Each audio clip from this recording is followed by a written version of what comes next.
Are you saying there should be a litmus test to be a Democrat? What does one have to believe to be a Democrat? Judy, here is the reality. Right now you have right-wing extremist Republicans controlling the White House, the U.S. Senate, 2/3 of the governor's chairs, and in the last 8 years, Democrats have lost 900 legislative seats all over this country.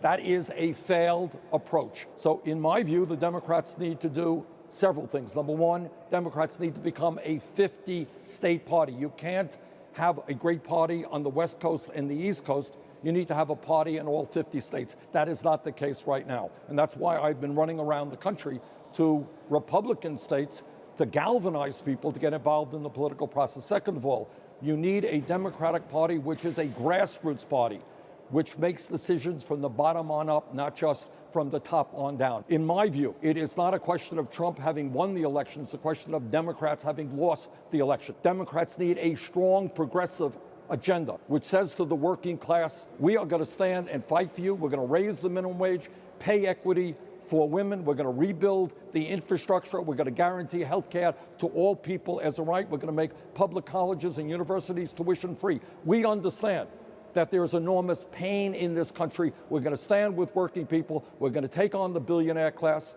We're going to take on the drug companies and the insurance companies. We're going to take on Wall Street. That's where I think the future of the Democratic Party lies. The broader question is, does a Democrat have to toe a certain line? So, for example, a Heidi Heitkamp in North Dakota, Joe Manchin in West Virginia.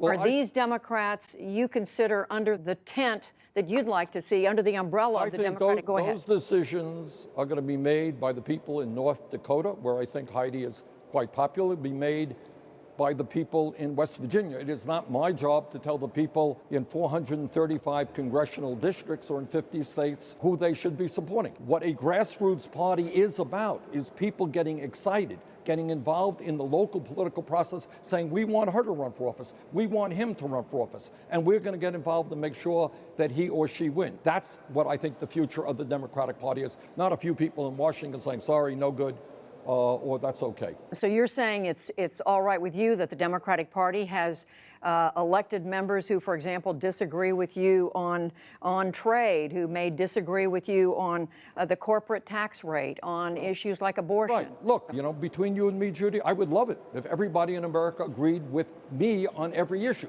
I can't get my wife to agree with me on every issue, let alone the American people. It's called democracy. That's what it's about. I have supported candidates whose views are very different than mine on the need to break up Wall Street banks, on the war in Iraq, on trade issues. Of course I have supported those people.